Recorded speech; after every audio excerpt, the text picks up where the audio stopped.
સોરઠ ધરા સોહામણી જ્યાં સંત થયા અનેક, એ સંતોમાં ભક્ત અનોખા નરસિંહ મહેતા એક. જે આવા કૃષ્ણ ભક્ત નરસૈયાની નગરી છે, જે શિવ શક્તિની નગરી છે, જે આસ્થા અને ઇતિહાસની સાક્ષી છે, તે નગરી છે જૂનાગઢ. જ્યાં ગર્વિષ્ઠ ગિરનાર છે, જ્યાં યુનિવર્સિટીએ સફળતાની સિદ્ધિઓ હાંસલ કરી છે. અહીં ઉપસ્થિત તમામ નોન ટીચિંગ સ્ટાફના બહેનો અને વિદ્યાર્થીની બહેનો આપ સૌનું WDC અને વિમેન પોલીસ સ્ટેશન જૂનાગઢ દ્વારા આયોજિત કાર્યક્રમ સાયબર સિક્યુરિટી અવેરનેસ પ્રોગ્રામમાં હું આપ સૌનું હાર્દિક સ્વાગત કરું છું. સૌથી પહેલા દરેક કાર્યક્રમમાં હું કહું છું કે WDC શું છે આપ સૌને ખ્યાલ હોવો જોઈએ. વિમેન ડેવલપમેન્ટ સેલ એ બેઝિકલી યુનિવર્સિટી અને કોલેજ લેવલે જે મહિલાઓ ભણે છે, જે વર્ક કરે છે, એ દરેકની સેફટી માટે કામ કરે છે. એ લોકોનું ઉત્થાન કઈ રીતે થઈ શકે, કઈ રીતે એ લોકોના ડેવલપમેન્ટ માટે આપણે યુનિવર્સિટી સહયોગ આપી શકે, આ દરેક બાબતના એમ ઉપર આપણે WDC કન્સ્ટ્રક્ટ થાય છે. અને એના ભાગરૂપે આજે આપણે સાયબર સિક્યુરિટી અવેરનેસ પ્રોગ્રામ આયોજિત કર્યો છે. નામ ઉપરથી જ તમને ખ્યાલ આવ્યું હશે કે સાયબર સિક્યુરિટી આજના જમાનામાં આની અવેરનેસ શું કામ ક્રિએટ થઈ, કેમ કે આપણને બધી જ ખબર છે કે કોઈ પણ ઇન્વેન્શન થાય એના એડવાન્ટેજીસ છે તો એના ડિસએડવાન્ટેજીસ પણ છે, પણ ગેરફાયદા ખબર હોવા છતાં પણ આપણે આપણી આંગળીના ટેરવે જે ઇન્ટરનેટ આવી ગયું છે ને એનો મિસયુઝ કરી બેસીએ છીએ. તમે કોઈને વોટ્સએપ કોલ વિડિયો કોલ કરો છો, તમારા ફોટા ઇન્સ્ટાગ્રામ, ફેસબુક કે વોટ્સએપમાં ડીપી તરીકે મૂકો છો, તો આ બધાના ડ્રોબેક શું આવે? તમે જ્યારે કોઈ અજાણ્યા વ્યક્તિની રિક્વેસ્ટ એક્સેપ્ટ કરીને એની સાથે કનેક્ટ થાવ છો, ત્યાં તમને એની રિયલ આઈડેન્ટિટી નથી ખબર પડતી કે વ્યક્તિ શું છે. અને એના પરિણામે આપણા સમાજમાં ઘણા એવા દાખલાઓ પણ બને છે કે દીકરીઓ પહેલા કરી લે, પાછળથી પેટ ભરીને પસ્તાય. અને આ વસ્તુ ન થાય એ માટે તમારે શું કાળજી રાખવી જોઈએ? તમારા કોઈ બે વખાણ કરે, તમે તમારો ફોટો શેર કરી દો, બરાબર, બે એવા શબ્દો કે તમને બહુ સારું લાગવા માંડે કે ઓહો પેલી વ્યક્તિ તો મારી ફેન છે, અને તમે જે ફિંગર એક જ ક્લિક કરે તમારા ફોટા શેર કરી દો છો, અને ભવિષ્યમાં એ જ વસ્તુ તમારા માટે મુશ્કેલી બની જાય. અને મને કહેતા બહુ આનંદ થાય છે કે આપણા વાઇસ ચાન્સેલર સર સતત દીકરીઓનો કઈ રીતે સેફટી આપણે રાખી શકીએ, એ લોકોને કઈ રીતે માર્ગદર્શન આપી શકીએ, એ લોકોનો કઈ રીતે વિકાસ થાય એ માટે સતત કટિબદ્ધ છે. અને કે આજનો કાર્યક્રમમાંથી તમે કંઈક શીખ મેળવશો અને તમને ઉપયોગી થશે. વિમેન ડેવલપમેન્ટ સેલ આપણું ખૂબ એક્ટિવલી કામ કરે છે. તો એ સેલના બધા જ ચેરમેન સાથે બધા જ સદસ્યોને હું ખૂબ અભિનંદન પણ પાઠવું છું કે વર્ષની શરૂઆતમાં જ આપણું એકેડેમિક વર્ષ છે જૂનથી શરૂ થાય છે અને જૂનમાં પૂરું થાય છે એપ્રિલમાં.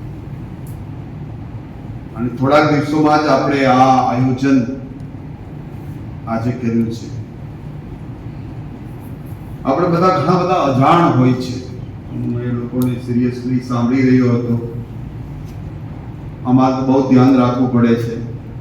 તમારા મોબાઈલમાં પેપર પણ આવે, ક્વેશ્ચન પેપર પણ આવે. એ જો કોઈ હેક કરી જાય તો મને દરરોજ ડર લાગે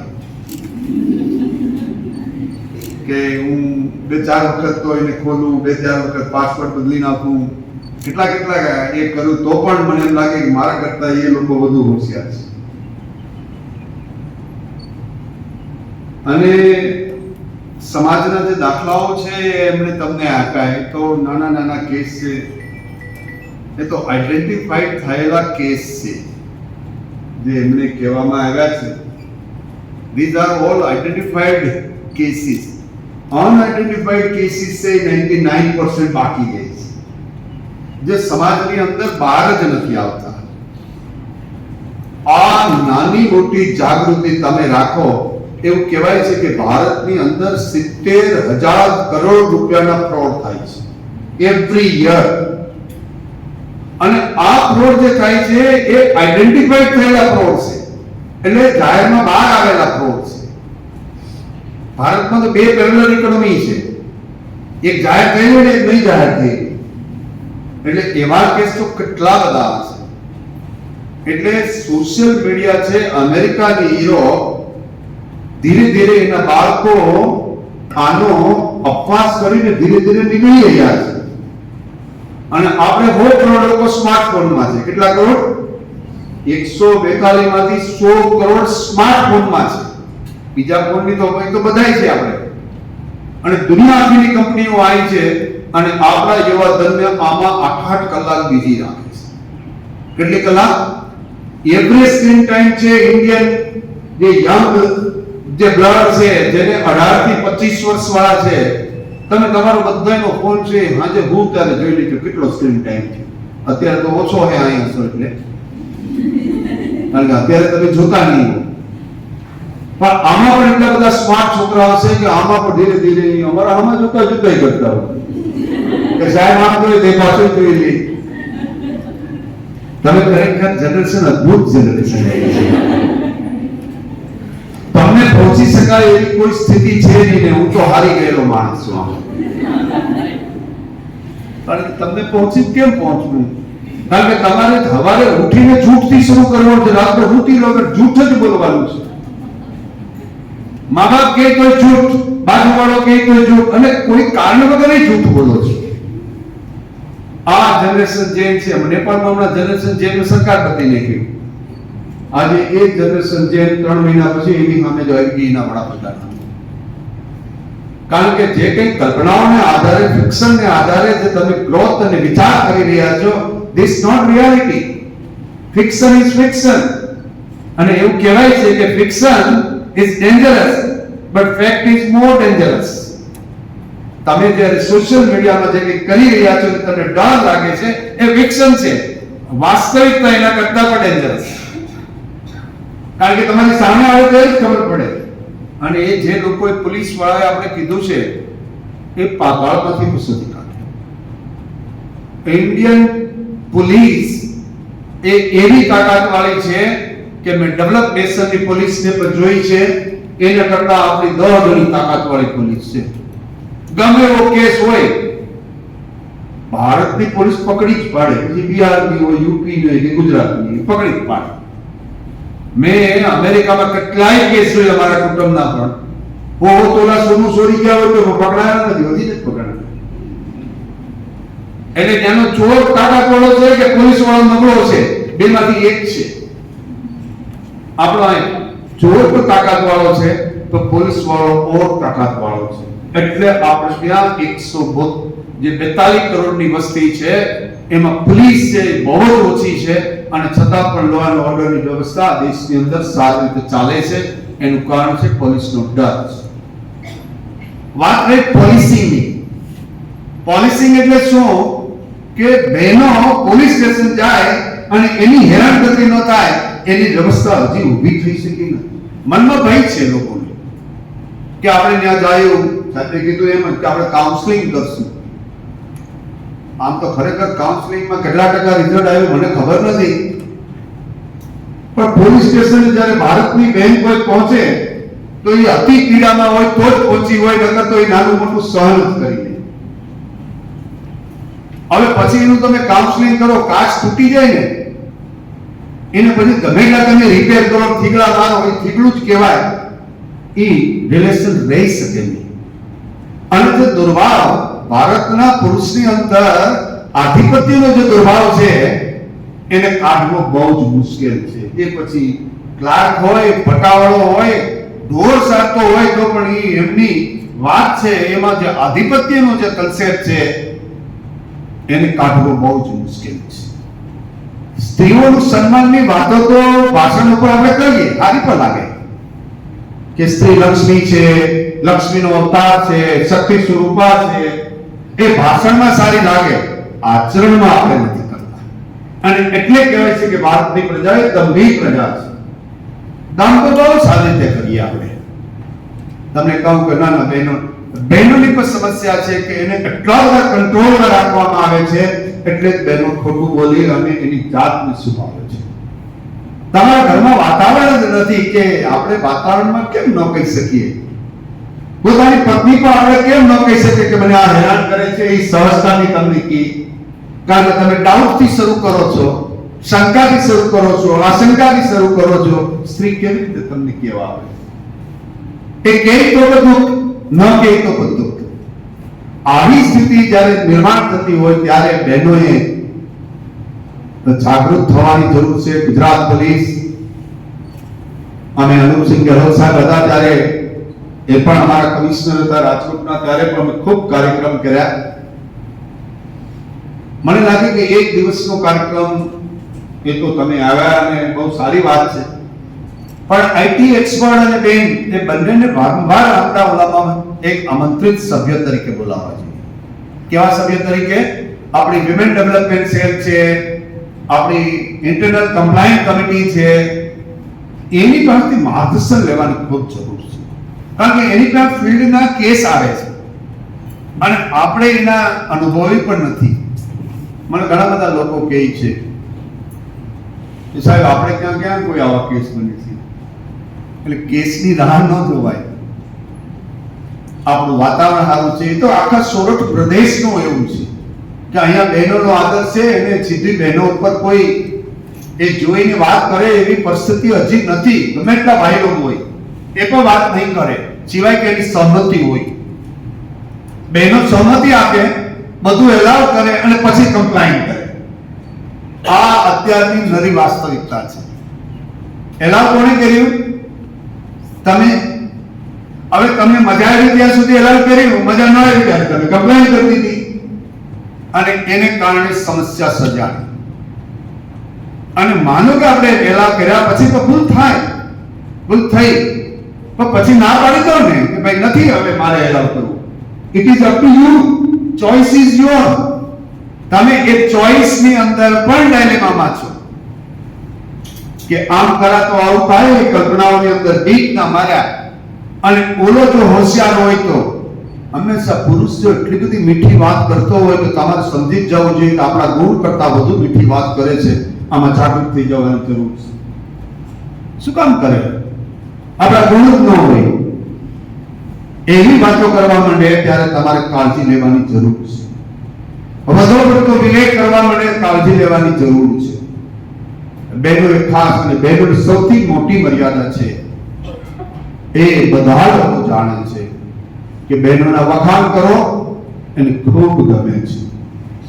અને બીજી વાત છે ધન. આ ચાણક્ય કીધેલી વાત છે, મારી નથી. શું એક ધન કમાઈને લાવતો અને એક એના ખૂબ વખાણ કરતો માણસ એને ઝડપથી ગમવા લાગે છે. આ ગમવાની પ્રક્રિયા રિસ્પેક્ટ કરવાની જરૂર છે, કાળજી રાખવાની જરૂર છે. તમારા મા બાપ અને તમારા કુટુંબ સિવાય તમારા ઉપર કોઈને હેત હોઈ શકે. એ હોય તો સ્વાર્થ સાથેનું હેત હોય, બાકીનું કોઈ હિત એને તમારી સાથે લેવા દેવા નથી. એ તમારો લાભ લેવા માંગે છે, તમારું શોષણ કરવા માંગે છે, તમને એ દુઃખી કરવા માંગે છે. એની અંદર દુઃખ અને દુઃખ છે, એમાં ક્યારેય સુખ હોઈ શકે નહીં. તો મારી તમને બધા બહેનોને, મારા યુનિવર્સિટીના ટીચિંગ નોન ટીચિંગ સ્ટાફને અમે તો કાયમ કહીએ છીએ કે બહેનોની બાબતમાં કોઈ પણ બાબત ચલાવવી નહીં જોઈએ. જરાય યુનિવર્સિટીનો કુલપતિ એ સ્ટ્રિક્ટ હોવો જોઈએ, એ જેલર હોવો જોઈએ આ બાબતમાં. એટલે ઘણા લોકો મને કહે છે તો કડક પ્રોફાઇલ વાળો માણસ છું. તમે મને જે વિશેષણ આપવા હોય આપો, એ બધો મને સ્વીકાર છે. હું મારી બહેનો, મારી દીકરીઓનું રક્ષણ કરવા માટે એક સૈનિક તરીકે કાયમ ઉભો રહું છું અને મારે રહેવું જોઈએ. એ મારી ફરજનો ભાગ છે. અને જ્યારે સંસ્થાની અંદર એનો વડો જેટલો એ આ બાબતની ગંભીરતા લેતો હોય તો ત્યાં ઘટના બનવાની સંભાવના ઓછી છે. નહીં જ બને એની કોઈ ગેરંટી નથી. એના માટે ખાલી જાગવું ખૂબ જરૂરી છે. અને જાગવા માટેનું કામ મારી વિમેન ડેવલપમેન્ટ સેલ એ દર વર્ષે આવા જુદા જુદા કાર્યક્રમો કરી, જુદા જુદા લોકોને બોલાવી વિમેન ડેવલપમેન્ટની અંદરનું પણ કામ કરે છે અને સાથે સાથે ઇન્ટરનલ કમ્પ્લાયન્સ કમિટીનું પણ કામ કરે છે. એની પણ યુજીસીના નિયમ મુજબની અમે ઇન્ટરનલ કમ્પ્લાયન્સ કમિટી પણ બનાવી છે. હજી કોઈ કેસ નથી આવ્યો, અગાઉ પણ આવ્યા હશે, મને કંઈ ખબર નથી, પણ છે નહીં અહીંયા. પણ આપણે એમાં માટે બધા બહેનોએ જાગવું જોઈએ. બહેનોએ મુક્ત થઈને પોતાના જે ચેરમેન આખી કમિટી બહેનોની છે,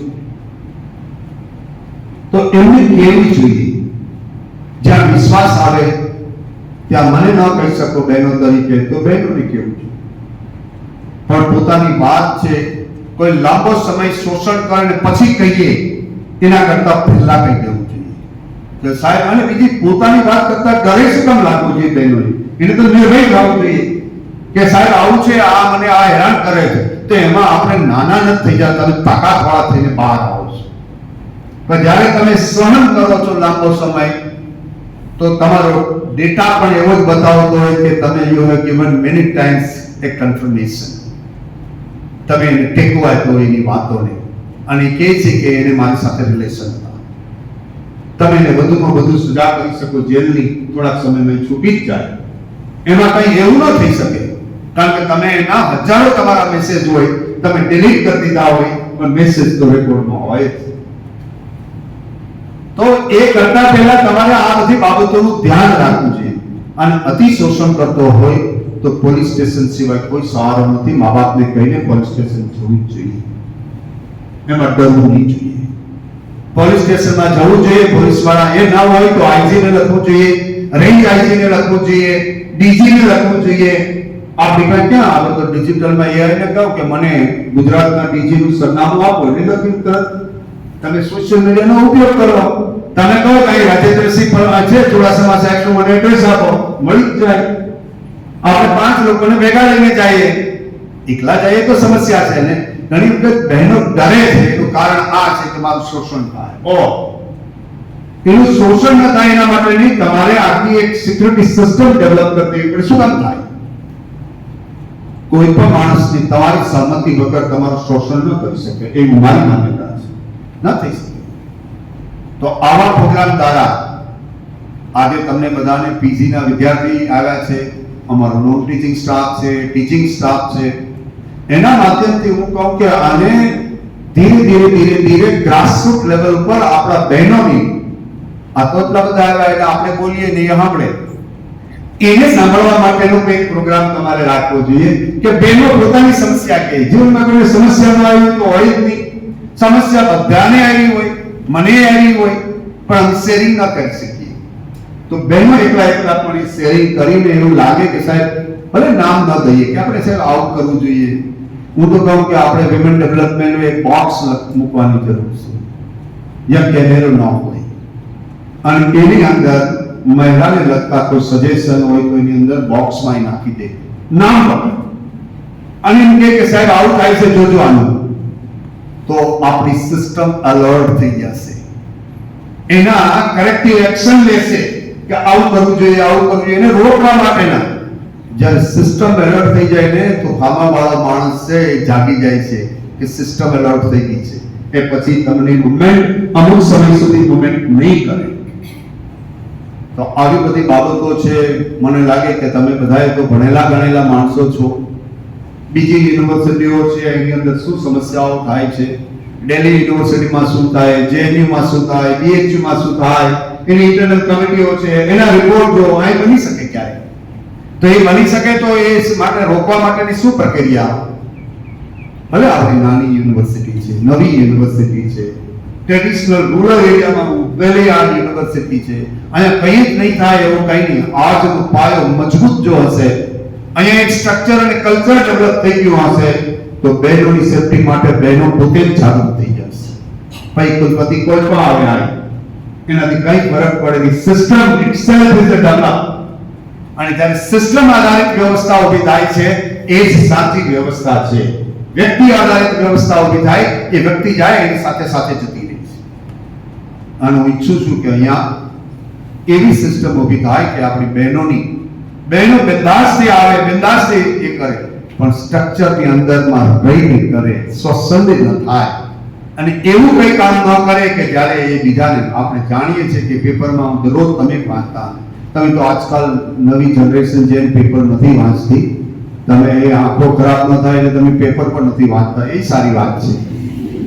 મને આનંદ થાય, હું ઇન્ટરવ્યુમાં પૂછું છું ઘણાને કે તમે કયું પેપર વાંચો, કે સાહેબ સોશિયલ મીડિયામાં આવે ત્યારે એને કયું ન્યૂઝ જોયું કે એ ખબર નથી. એટલા બધા અજ્ઞાન તમે થતા જઈ રહ્યા છે અને તમે કઈ બાજુ જઈ રહ્યા છે. આખા 10 કલાક તમારી સ્ક્રીન ટાઈમ શું થયો જ્યાં સુધી રાત્રે પણ જો માનો ટૂંકું રહ્યું તો ફરી પાછું જોઈ લો. તમે જેવા કમાન્ડ તમારા બોડીને આપશો એ જ બોડી તમારું માનમાં બનશે. તમને લાગે કે રાત્રે પણ એ ટૂંકું થાય કે જાગીને જોઈ લેવું અને એ તમે થોડાથી 20 દિવસ સુધી એ કરશો તો 21મા દિવસે તમારે ટૂંકું રાતે 2 વાગે કદાચ કોઈ તમે જોઈ લેશો અને તમારો પાછો સ્વભાવ એવો થઈ કે જોઈને પછી કોઈ પણ જઈ શકશે. કારણ કે બોડીને તમે ટેવ પાડી છે.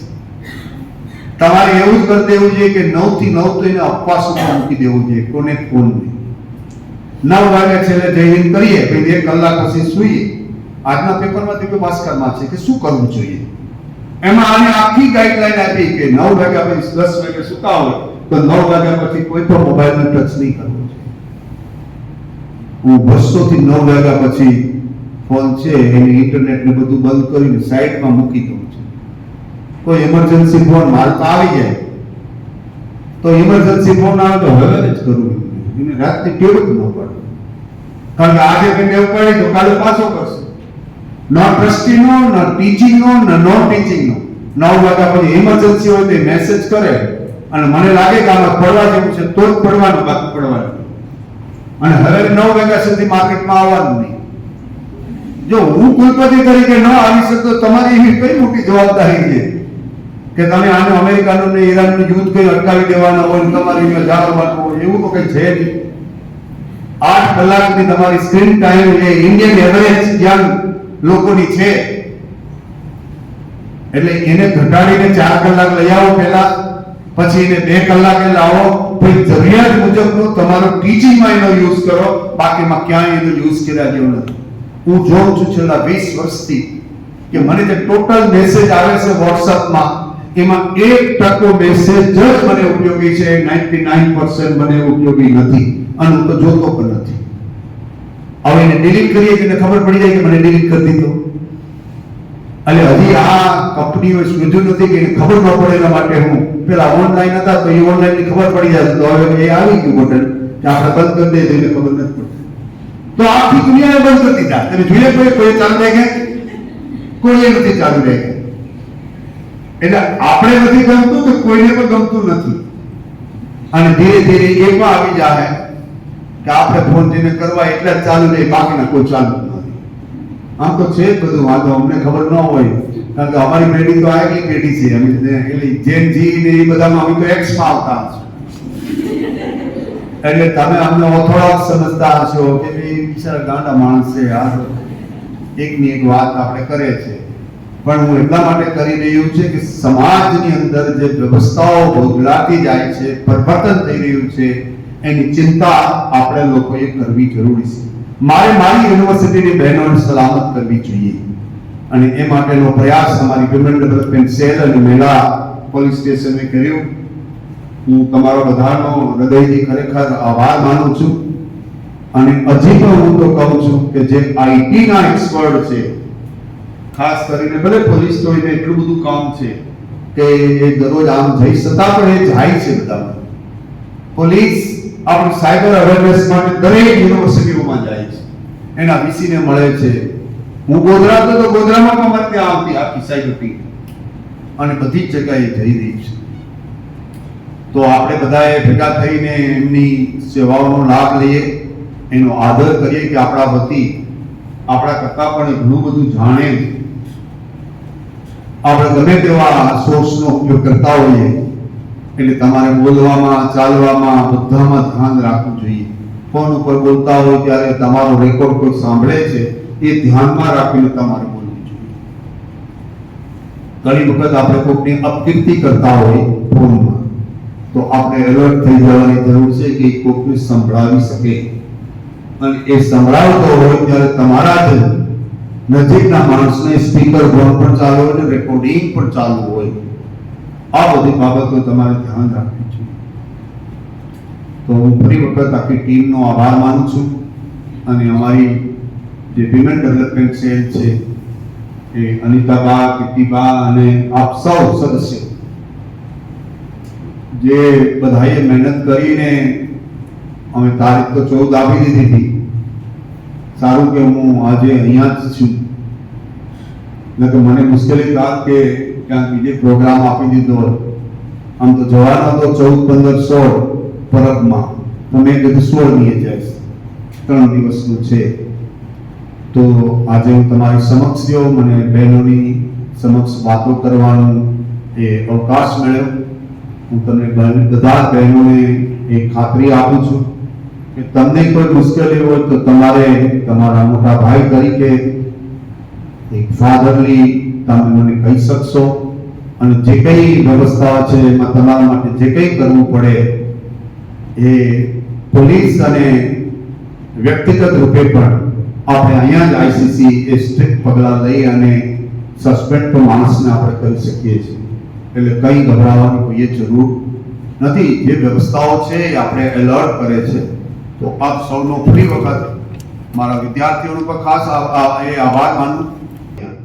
અને હવે તમારા પ્રશ્નો છે ખૂબ ખુલ્લા મને આ લોકોને પૂછો કે આવું થાય તો શું કરવું, આવું થાય તો તમારે કેસ કાલ્પનિક ફિક્શનનો જ કહેવાનો છે, તમારે ક્યાં તમારો રિયલ કહેવાનો છે. પણ આવી ઘટનાઓ બને ત્યારે શું સાવચેતી રાખવી એની વાત તમારે પોલીસને પૂછવી જોઈએ. આપ સૌને વંદન. વેલકમ કરું છું. અમારા સાથે આવેલો મહિલા પોલીસ સ્ટેશનનો સ્ટાફ, અમારા મહિલા અને બાળ વિકાસ વિભાગમાંથી આવેલા માનસીબેન છે, રમેશભાઈ છે, એમનો પણ હું સ્વાગત કરું છું. વાત કરીશું આપણે, હું કાઉન્સિલર તરીકે મહિલા પોલીસ સ્ટેશનમાં ફરજ બજાવું છું. તો આપને કોઈને police station base support centre શું છે એના વિશે ખ્યાલ છે? સરકાર શ્રી દ્વારા આપણા માટે પોલીસ સ્ટેશનના અંદર પણ કાઉન્સેલિંગ સેન્ટર કાર્યરત કરેલું છે કે જેમાં આપણે પોલીસ સ્ટેશનના અંદર જઈએ જ્યારે મહિલા સાથે કોઈ પણ બનાવ બને છે કે કોઈ પણ ઘટના ઘટિત થાય છે તો ડાયરેક્ટ એફઆઈઆર ના થાય અને બેનનો મગજ થોડો શાંત પડે અને એ પોતાના ભવિષ્યનો સરસ રીતે નિર્ણય લઈ શકે એટલા માટે સરકાર શ્રી દ્વારા police station based support centre શરૂ કરવામાં આવેલું છે કે જે આપણે જૂનાગઢ સિટીના અંદર તો મહિલા પોલીસ સ્ટેશનમાં છે, પણ આપણા ગુજરાતના અંદર 65 ટોટલ આવા police station based support centre કાર્યરત છે કે જેમાં તમે આવી અને કાઉન્સેલિંગ કરાવી શકો છો. હવે પોલીસ સ્ટેશન બેઝડ સપોર્ટ સેન્ટરમાં આવી અને કોણ કાઉન્સેલિંગ કરાવી શકે છે? તો સૌપ્રથમ તો અત્યારે આપણે એમ કહીએ છીએ કે ભાઈ દાંપત્ય જીવન વધારે ટકતું નથી, જેમના લગ્ન થઈ ગયા હોય છે એ પતિ પત્નીના ઝઘડાઓ બહુ થાય છે, બાળકો છે એના પણ પ્રશ્ન હોય છે. તો આ બધી વસ્તુનું સરકાર છે એ મૂળ સુધી પહોંચી છે અને એમણે શરૂ કર્યું છે પ્રી મેરેજ કાઉન્સેલિંગ, એટલે લગ્ન પહેલાનું કાઉન્સેલિંગ. આપણે અત્યારે એજ્યુકેશન ફિલ્ડમાં છીએ, આપણે બધા ભણીએ છીએ, તો આપણો એક જ ગોલ છે કે ભાઈ કેરિયર સિક્યોર કરવું. અમે પણ તમારી એજના છીએ એટલે તમારી વાત અમે સમજી શકીએ કે ભાઈ આપણે છે પહેલા આપણું કેરિયર સિક્યોર કરવાનું, પછી આપણે મેરેજ કરીશું. તો હવે કેરિયર આપણું સિક્યોર થઈ ગયું, પછી શું થશે? તો પછી આપણે મેરેજ કરીએ એટલે આપણે આપણું કેરિયર સિક્યોર કરવામાં એટલા વ્યસ્ત હોઈએ કે આપણે સામાજિક કાંઈ પણ નોલેજ હોતું નથી. એટલે હોય છે આપણને, પણ જે વ્યવહારિક અમુક બાબતો છે એનાથી આપણે અવેર ઓછા હોઈએ છીએ. આપણે નોકરી કરી અને ઘરે જઈએ તો મેરેજ પહેલા આપણા મમ્મી આપણા માટે તૈયાર રસોઈ રાખે, ઘરના કઈ રીતે કયા કામકાજ કરવા, ઘરનું મેનેજમેન્ટ કઈ રીતે કરવું એની આપણને કોઈ ખબર હોતી નથી. મેરેજ પછી જ્યારે આપણે સાસરીમાં જઈએ છીએ ત્યારે આપણને સાસુને ભલે આપણે 80,000 કે 90,000 સેલેરી લાવતા હોય તો સાસુને પણ એવી એક્સપેક્ટેશન હોય ને મેડમ કે ભાઈ મારા બહુ આવશે ને તો થોડું ઘર સરખી રીતે સાચવશે, અને સાસરીવાળાને બધાને એક્સપેક્ટેશન હોય જ તે. હવે એમાં આપણા સાસુ આપણને કંઈ પણ કહી દે એટલે આપણને એમ થાય કે ઓહો હું તો આટલી પોઝિશન ઉપર છું, ઓફિસે ડોરબેલ વગાડું તો પાણીનો ગ્લાસ આવી જાય, મારા સાસુએ મને આવું એમ કહી દીધું. તો આના કારણથી આપણો ઈગો હર્ટ થાય, અને જ્યારે માણસનો ઈગો હર્ટ થાય ને ત્યારે પ્રશ્ન છે પોલીસ સ્ટેશન સુધી આવે. પોલીસ સ્ટેશન સુધી બેનને આવવા માટે ઘણી બધી હિંમતની જરૂર પડે છે. ડાયરેક્ટ કોઈ પણ બેન છે એ પછી આપણે કોઈ સારી પોઝિશન ઉપર હોઈએ તો પણ ઠીક છે, અને નાના સ્તર ઉપર રહેલી ગ્રામીણ વિસ્તારની બેન હોય તો કોઈ પણ વ્યક્તિ ડાયરેક્ટ પોલીસ સ્ટેશનમાં આવતી નથી. એને ઘણી બધો વિચાર કરવો પડે છે. એ ઘણું બધું વિચારે છે કે ભાઈ સમાજ ઉપર મારા પિતાનું, સૌપ્રથમ તો લેડીઝને જ વિચાર આવે કે મારા પપ્પાના નામનું શું થશે, ઘરના બીજા શું વિચારશે એવું બધું વિચારીને પોલીસ સ્ટેશને બેન જતી નથી. પણ જ્યારે પોલીસ સ્ટેશનના અંદર આવે છે તો ડાયરેક્ટ એની FIR થતી નથી, કેમ કે આપણે બેનનું સમાધાન કરી, એનું કાઉન્સલિંગ કરી, એના પરિવાર સાથે સન્માન સાથે બેન રહી શકે એવી રીતે એને પાછી મોકલવાની છે. એટલે પોલીસ સ્ટેશનમાં તમે જ્યારે આવો છો ત્યારે પોલીસ સ્ટાફ પણ કાઉન્સલિંગ કરે છે, પણ એમને એના ઘણા બધી તપાસો અને ઘણા બધા કામમાં એ લોકો વ્યસ્ત હોય છે. એટલા માટે થઈ અને સરકારશ્રીએ એક સ્પેશિયલ કાઉન્સલિંગ સેન્ટર જ ચાલુ કરેલું છે. હવે આમાં કોણ અરજી આપી શકશે? તો કે જે લેડીઝ એવા છે કે જે અનમેરિડ છે, કોઈ સ્કૂલે જાય છે, કોલેજે જાય છે, એમનો કોઈ પીછો કરે છે, એને એના પાસેથી કોઈ ફ્રેન્ડ સર્કલમાંથી એનું નામ જાણી અને કોઈ એને ફ્રેન્ડ રિક્વેસ્ટ મોકલે છે. હવે આના પહેલા ITI માં એક પ્રોગ્રામ કરવા ગયા તો એ દીકરી સાથે એવો બનાવ બનતો હતો કે એના કોઈક રિલેટિવ હતા, એને વારંવાર WhatsAppમાં મેસેજ કરતા હતા અને એને એવું કહેતા હતા કે ભાઈ તું મારા સાથે ફ્રેન્ડશિપ કર. એટલે એ દીકરી છે એને ભણવામાં ધ્યાન હતું, એને કોઈ ફ્રેન્ડશિપ કે એવું કંઈ કરવું નહોતું. એટલે એને એના મમ્મીને વાત શેર કરી કે મમ્મી મને આવી રીતે હેરાન કરે છે. પછી અમે ત્યાં આવી રીતે પ્રોગ્રામ કરવા ગયા હતા, એટલે અમે જ્યાં પણ પ્રોગ્રામ કરવા જઈએ ત્યાં એવું કહીને આવી. મેડમે પણ કીધું કે ભાઈ તમારે કાંઈ મદદની જરૂરિયાત હોય તો તમે અમારા પાસે આવજો. એટલે એ બેન છે એ અમારા પાસે આવે તો અમે એનું કાઉન્સલિંગથી સામેવાળાને ફોન કોલ કરી અને પ્રશ્ન પૂરો કરીએ. જો FIR દાખલ થાય તો કેવું થાય કે બંને પક્ષને જ્યારે તારીખો પડે ત્યારે જવું પડે અને તમારે હાજરી આપવી પડે. પણ કાઉન્સલિંગનો નિયમ છે એક ગુપ્તતા જાળવવી. કાઉન્સેલિંગમાં જે કાઉન્સેલર છે એને વાત ખબર છે, અરજદારને ખબર છે, સામેવાળાને ખબર છે, ત્રણ જ વ્યક્તિને ખબર છે. બાજુવાળી એની ફ્રેન્ડ આવી અને ઓફિસની બહાર બેઠી હોય એની અંદર આવીને અમને પૂછે કે મારી ફ્રેન્ડની શું મેટર હતી, તો એનો એક ગોપનીયતાનો નિયમ છે કે આપણે એને પણ ના કહી શકીએ, એટલા એના રૂલ્સ છે. એટલે કાઉન્સેલિંગમાં કોઈ પણ બેન છે અમારા પાસે આવી શકે છે, જેમાં તમને ઘરેલું હિંસા હોય, પતિ એને નશામાં હેરાન કરતા હોય, કોઈ દીકરી એવી છે કે એને ભણવું છે પણ એના ઘરવાળા છે ભણાવતા નથી, આજુબાજુમાં કોઈ દીકરી એવી છે કે જેણે લવ મેરેજ કરેલા છે. લવ મેરેજ કરવા એ ખોટી બાબત નથી, પણ તમારું કેરિયર બનાવવાની ઉંમરમાં, તમારું ભવિષ્ય ઘડવાની ઉંમરમાં તમે એક આ અટ્રેક્શનમાં આવીને જે નિર્ણય લ્યો છો ને એ ખોટી વસ્તુ છે. એ તમને અત્યારે નહીં સમજાય, પણ જ્યારે તમારા મેરેજ થઈ જાય, 5-7 વર્ષ થઈ જાય અને પછી જ્યારે પતિ છે એની આર્થિક સ્થિતિ સારી ન હોય, કોઈ મેડિકલ ઇમરજન્સી આવી જાય અથવા તો અચાનકથી પતિનું નિર્ધન થઈ જાય, 2-4 બાળકો હોય, ત્યારે ઘરની બધી વ્યવસ્થા અને જવાબદારીઓ તમારે મેન્ટેન કરવાની હોય, ત્યારે તમને ખબર પડે શિક્ષણની શું કિંમત છે ને ત્યારે ખબર પડે. કોલેજ કરેલી દીકરીનો પગાર અને 10 ભણેલી જે બેન છે એનો પગારમાં આપણે કમ્પેરિઝન કરીએ તો આપણને ખબર પડે કે શું હકીકત છે. હવે પોલીસ સ્ટેશન બેઝ સપોર્ટ સેન્ટરમાં તમે કાઉન્સલિંગ તો કરાવી જ શકો છો, પણ સાથોસાથ ક્યારેક એવો બનાવ બને છે કે બહેન છે એને ઝઘડો થાય છે અને એ રાજકોટ સિટીના છે ને એમના મેરેજ છે એ આપણા જૂનાગઢમાં થયા છે. હવે માવતરે જવા માટે બેન સ્ટેબલ નથી, બેન માવતર જઈ શકે એવી સ્થિતિમાં નથી, પણ એને ટૂંકા ગાળાના આશ્રયની જરૂરિયાત છે. તો આપણા સરકારશ્રી દ્વારા વન સ્ટોપ સખી સેન્ટર આપણા જૂનાગઢ જિલ્લામાં કાર્યરત છે કે જ્યાં બેન જઈ અને આશ્રય લઈ શકે છે. હવે બેન પાસે ટિકિટ ભાડાના પણ પૈસા નથી તો બેન 181 ની ગાડીમાં ફોન કરશે અથવા તો આપણી 112 જે વાન છે એમાં ફોન કરશે.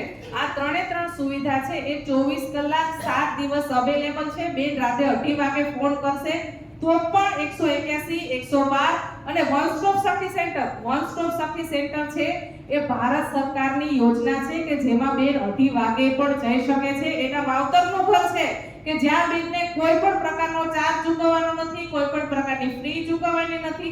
જો બેન સાથે મારામારી થઈ છે, એને વાગ્યું છે તો એને મેડિકલ ટ્રીટમેન્ટ પણ ફ્રીમાં આપવામાં આવશે, એનું કાઉન્સલિંગ કરવામાં આવશે.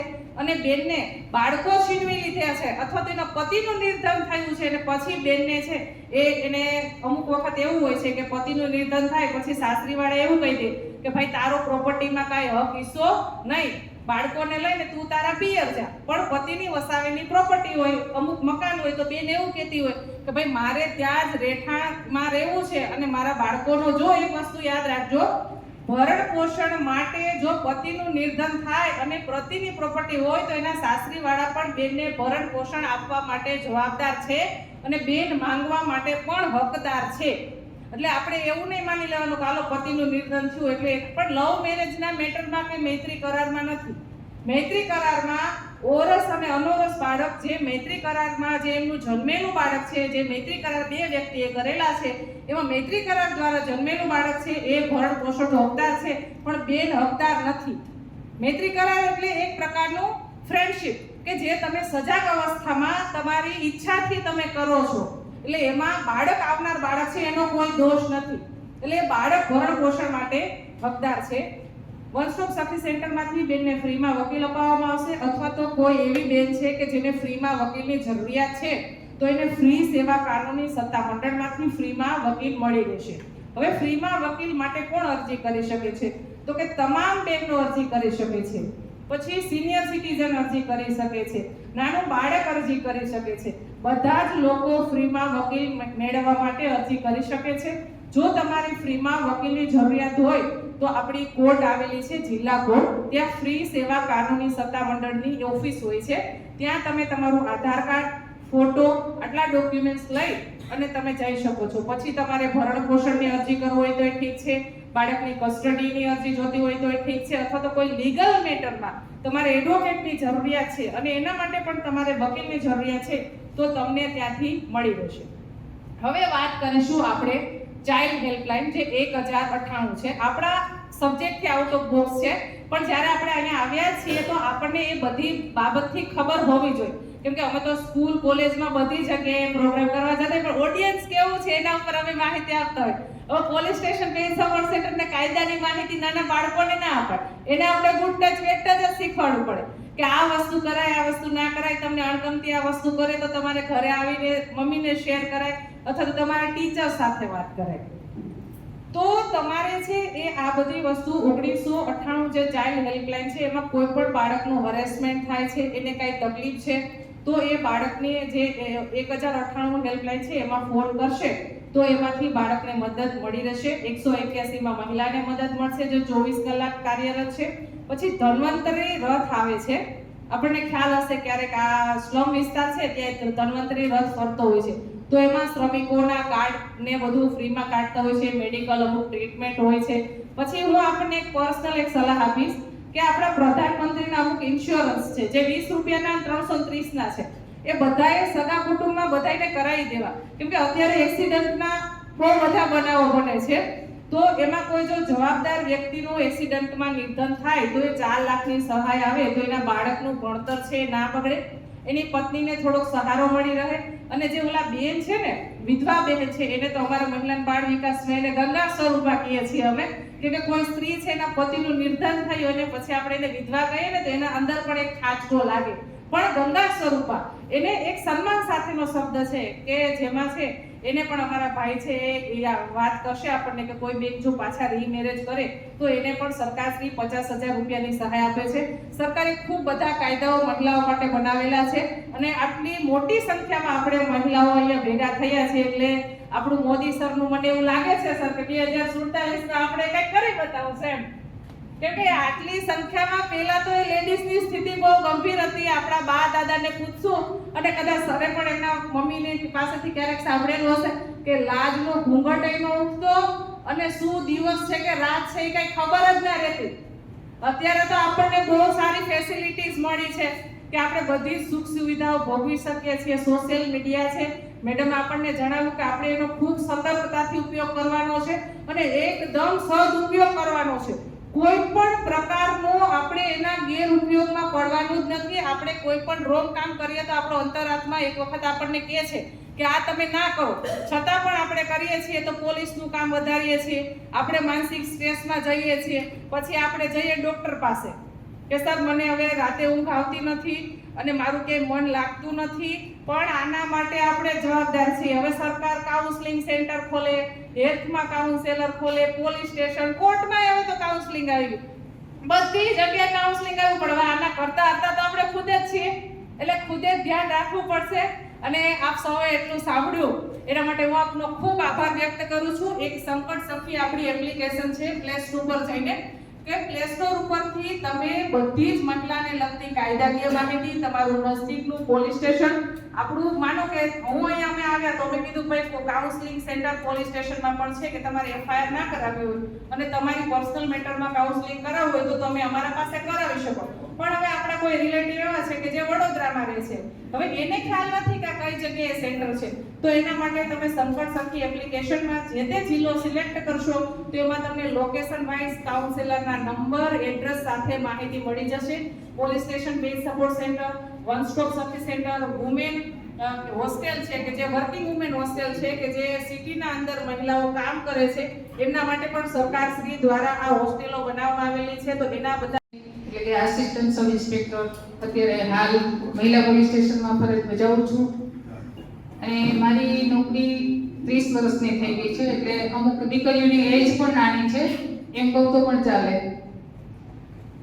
હવે આજે પ્રોગ્રામ માટે અમને અહીંયા આમંત્રિત કર્યા છે એ માટે ચૌહાણ સાહેબનો હું ખૂબ ખૂબ આભાર માનું છું.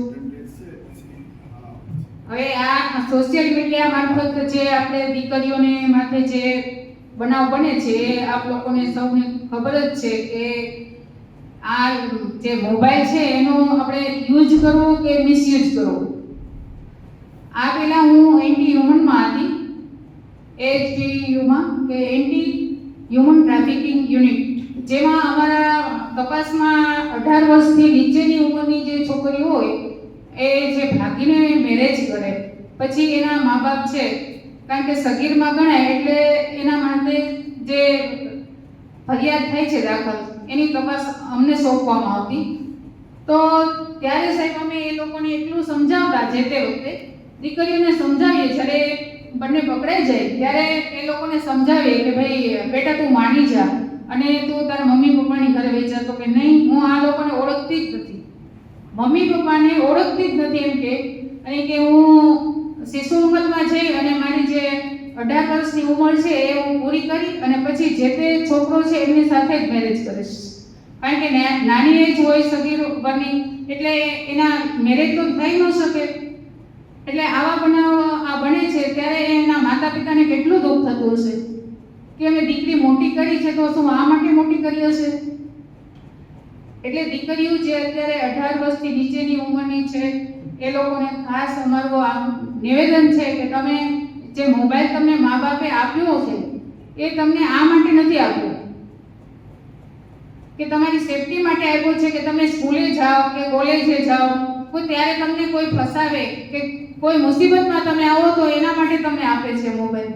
પણ તમે એનો ઉપયોગ શું કરો છો એ તમને ખ્યાલ હોવો જોઈએ. એટલે દીકરીઓને મારે એ જ કહેવાનું છે કે અત્યારે તમારી જે એજ છે બરોબર, એમાં તમે જે આ મોબાઈલનો ઉપયોગ કરો છો એ કયા રસ્તે કરો છો ને એ તમારે વિચારવાનું છે. કે આપણા મા બાપ છે એ આપણા માટે તનતોડ મહેનત કરી, મજૂરી કરી અને આપણને ભણાવવા માંગતા હોય અને આપણે ત્યાં રસ્તે જતા હોય ત્યારે થોડોક વિચાર કરાય મા બાપનો કે આપણા મા બાપ કોણ છે, આપણે કયા રસ્તે જઈએ છીએ.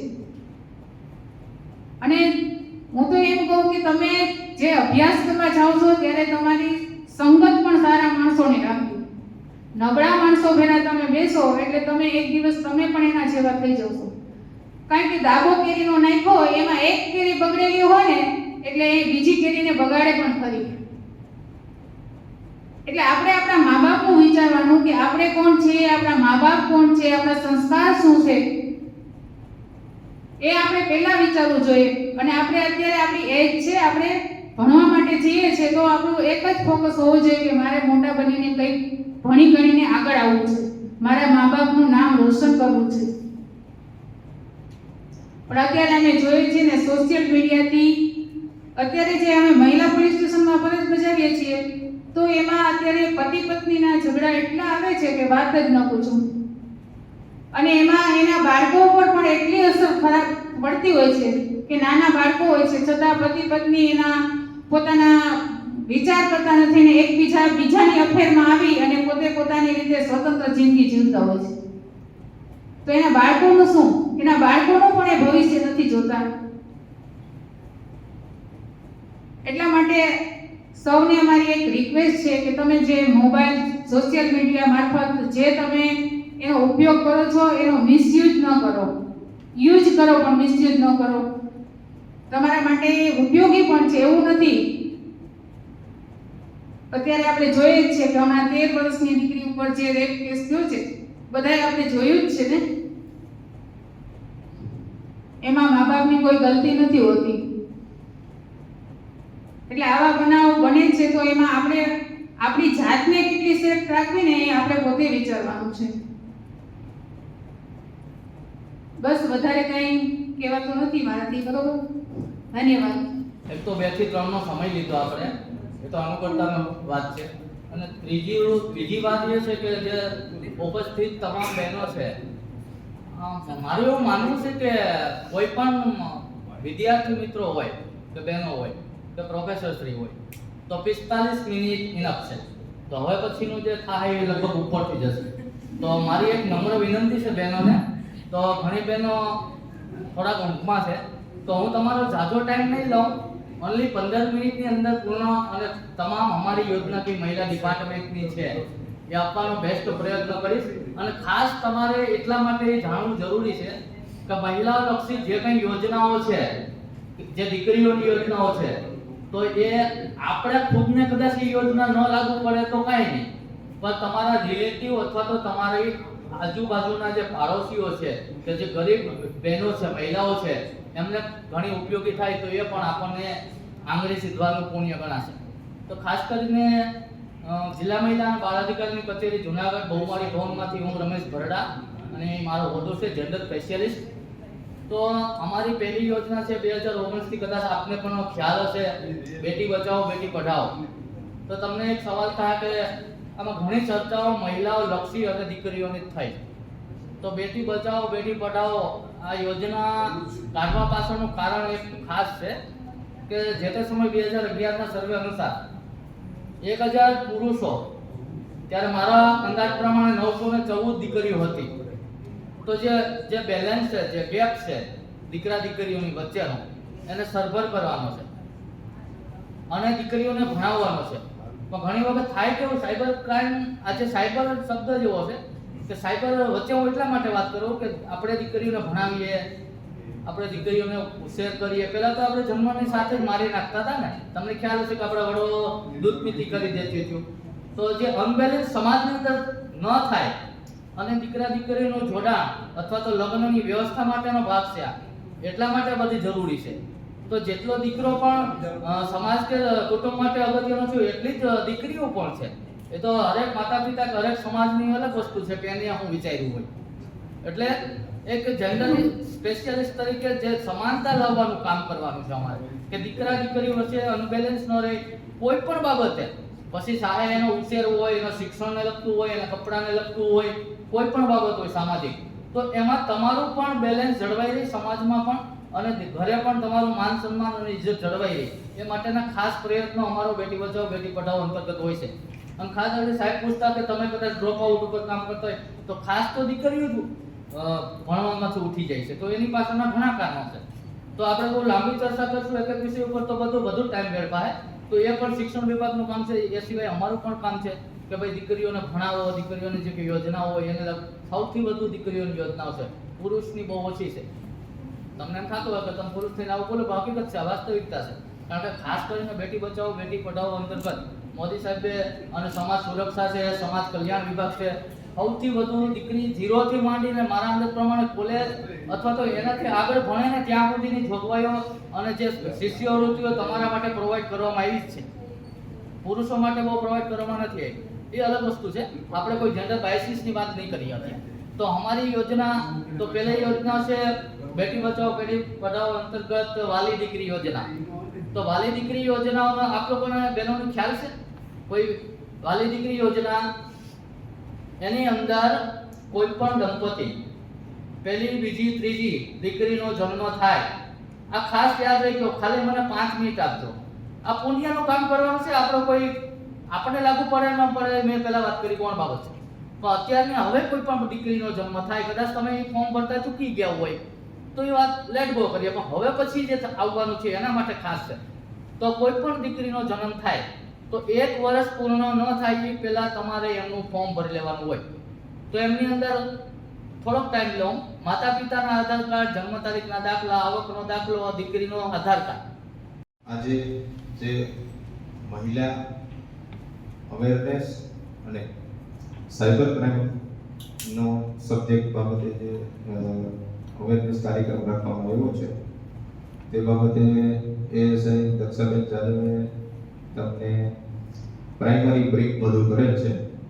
હું તમને થોડુંક વધારે ડિટેલ્સ શેર કરીશ અને તમારે કઈ વસ્તુ અવોઇડ કરવી અને કઈ વસ્તુ તમારા જીવનમાં અપનાવી જોઈએ તે બાબતે હું તમને જણાવવા જઈ રહ્યો છું. First of all I introduce my self. મારું નામ છે રવિ પરમાર એન્ડ પોલીસ કોન્સ્ટેબલ છું. મારું 10મું વર્ષ ચાલુ છે જોબનું.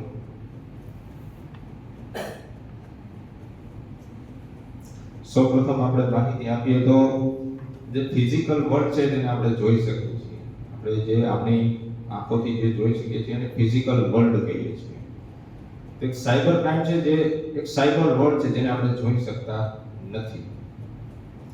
સાયબર ક્રાઇમ થાય છે આપણે ખબર નથી પડતી કઈ રીતના સાયબર ક્રાઇમ થાય છે, કોને સાયબર ક્રાઇમ કહેવાય છે આપણને ખબર હોતી નથી. તો સાયબર ક્રાઇમ કોને કહેવાય? આપણે કોઈ પણ ટોપિકનો પહેલા સ્ટાર્ટ કરીએ તો પહેલા તેની આપણે વ્યાખ્યા આપણને ખબર હોવી જોઈએ કે સાયબર ક્રાઇમ આપણે કોને કહી શકીએ.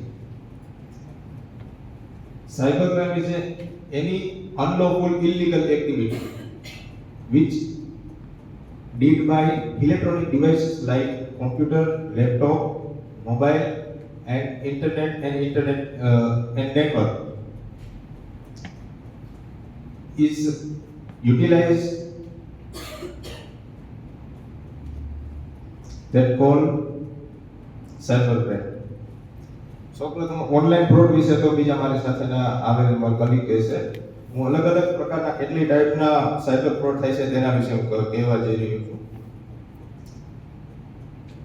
Online phishing, online hacking, identity theft, cyber stalking, ransomware attacks, online financial fraud and distribution of malicious software. સૌપ્રથમ તો અત્યારે ઇલેક્ટ્રોનિક આપણે ઇલેક્ટ્રોનિક ગેજેટ્સ આપણે વધારે ઉપયોગ કરીએ છીએ, ખાસ કરીને મોબાઈલ જે આપણી પાસે 24 કલાક આપણી સાથે રહેતો હોય છે. અને અત્યારે WhatsApp, Instagram, Facebook પછી અલગ અલગ બીજા જે એપ્લિકેશન છે જેનો આપણે ઉપયોગ કરતા હોઈએ છીએ, જે એના બેનિફિટ્સ પણ છે પણ એના ગેરફાયદા પણ છે. તો સૌપ્રથમ આપણે આપણો WhatsAppનો યુઝ કરીએ તો WhatsAppની અંદર 2 ફેક્ટર ઓથેન્ટિફિકેશન આવે છે, જેનાથી આપણું WhatsApp હેક થઈ શકતું નથી અને એની સેફટી જળવાઈ રહે છે. તો WhatsAppની અંદર આપણે 2 ફેક્ટર ઓથેન્ટિફિકેશન રાખવું જરૂરી છે. તેમજ તમે કોઈ પણ સોશિયલ મીડિયા એકાઉન્ટની અંદર Instagram હોય, Facebook હોય, તમે જે પોતાની પ્રોફાઇલ બનાવો છો એ પ્રોફાઇલને પણ હવે તો લોક રાખવાનો આવે છે. કે પ્રોફાઇલને લોક રાખવી. WhatsAppમાં તો એ સિસ્ટમ નથી પણ ફેસબુકમાં અમુક એના સ્ક્રીનશોટ પણ પડી શકતા નથી. તો પ્રોફાઇલને લોક રાખવી અને પોતાના પર્સનલ જે કંઈ તમારો બર્થ ડેટ હોય, પછી કોઈ તમારા કોઈ એવા ઇવેન્ટ્સ હોય કે તમે જે અવારનવાર શેર કરતા હોય, બની શકે તો ફેસબુક અને ઇન્સ્ટાગ્રામની અંદર શેર કરવું ટાળવું. અને એવરીવન જે એમાં એક ફીચર આવે છે કે એવરીવન શો, તમારી જે સ્ટોરી હોય તમે ઇન્સ્ટાગ્રામની અંદર કે ફેસબુકની અંદર જે રાખી હોય એવરીવન શો ન રાખવું. એવરીવન મીન્સ કોઈ પણ અનલોફુલ એક્ટિવિટી કરવાવાળા જે ઇસ્યુમાં હોય છે એ તમારી સ્ટોરી જોઈ છે, એ તમારા રેગ્યુલર આપણે ઓનલાઈન જો તમારી પાસે ફિઝિકલ વર્લ્ડની અંદર તમારી પાછળ કોઈ પીછો કરતું હોય તો એ આપણને ખબર હોય. તો ઓનલાઈન તમારો પીછો કરતો હોય તમને ખ્યાલ ન હોય, એને આપણે સાયબર ક્રાઇમની ભાષામાં કહીએ છીએ સાયબર સ્ટોકિંગ. સ્ટોકિંગ મીન્સ પીછો કરવો. વારંવાર તમને રિક્વેસ્ટ મોકલે, તમે રિક્વેસ્ટને રિમૂવ કરો, ફરીથી રિક્વેસ્ટ મોકલે, તમે રિમૂવ કરો, રિક્વેસ્ટ મોકલે, પછી કંટાળીને તમે રિક્વેસ્ટને એક્સેપ્ટ કરો, એક્સેપ્ટ કરીને તમારું નામ પૂછે, તમારો પર્સનલ ડેટા પૂછે. ધીમે ધીમે તમે તમારી પોતાની લાઈફમાંથી કંટાળેલા હોય એટલે તમે એને કોઈ પણ તમારું ધ્યાન ના હોય તમે એને આન્સર આપી દો. પછી ધીમે ધીમે તમે વાત ચાલુ કરો, પછી ધીમે ધીમે તમે એમાં અંદર ડીપમાં અંદર ઉતરતા જાઓ. પણ આ એક વસ્તુ એવી છે કે જ્યાં સુધી તમે અનનોન પર્સનને રિપ્લાય આપવાનું ટાળશો નહીં ત્યાં સુધી આ વસ્તુ બંધ થવાની નથી. અનનોન પર્સનને રિપ્લાય આપવાનું ટાળવું.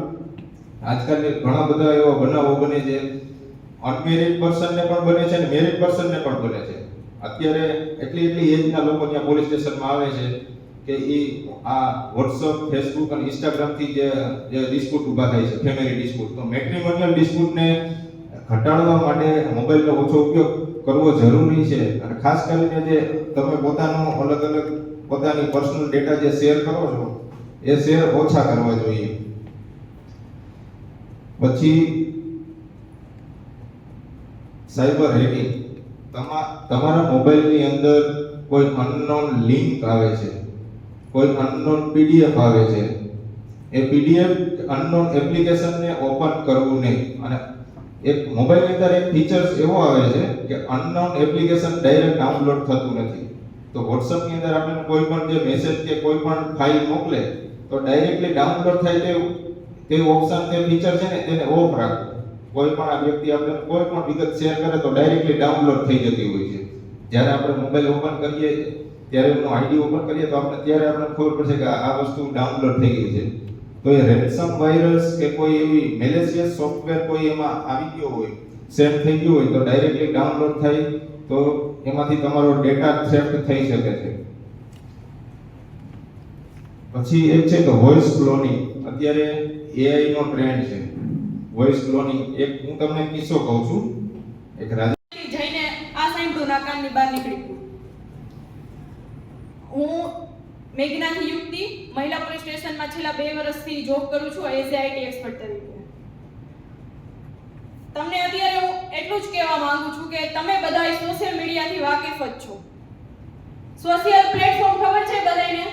આપણે આપણા ફોનમાં યુઝ કરીએ જ છીએ.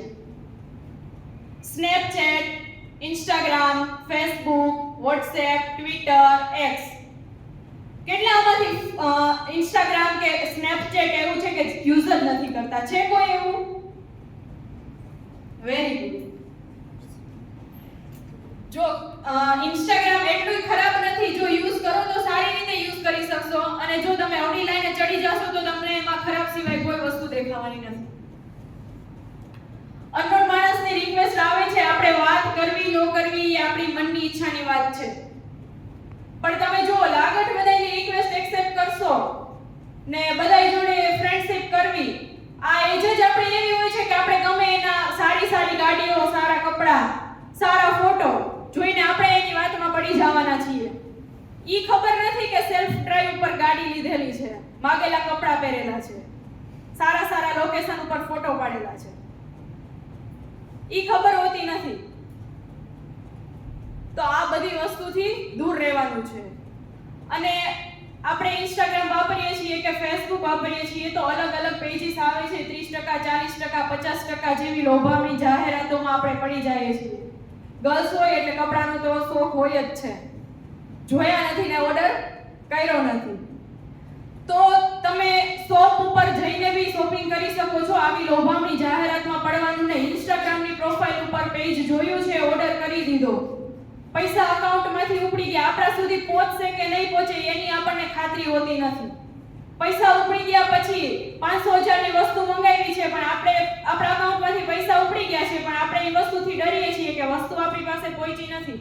આપણે ઘરે આપણા પેરેન્ટ્સને વાત કરતા નથી.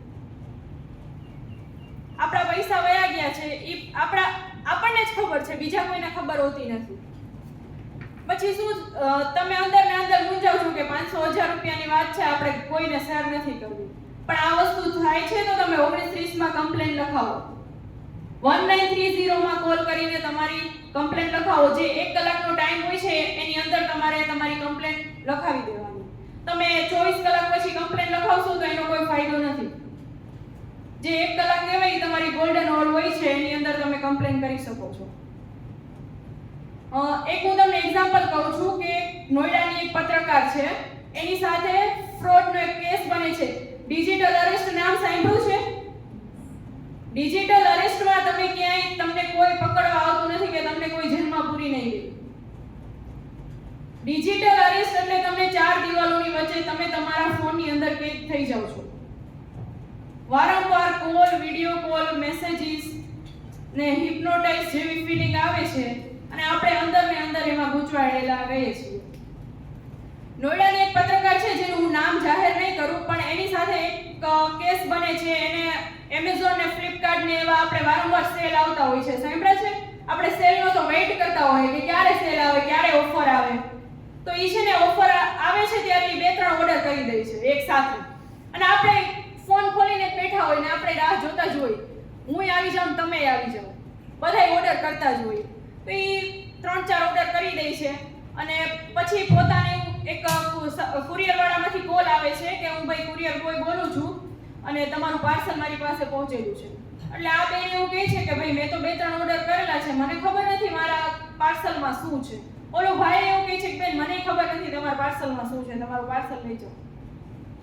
પછી પાર્સલ બેન લેવા નથી જતી. થોડી વાર પછી પાછો ફોન આવે છે કે ભાઈ તમે, હું અહીંયાથી વાત કરું છું, તમે ખબર હોય તો હોલ્ડ ઉપર રહ્યો ને 1 દબાવો ને 0 દબાવો ને એવી રીતે કોલ આવતા હોય.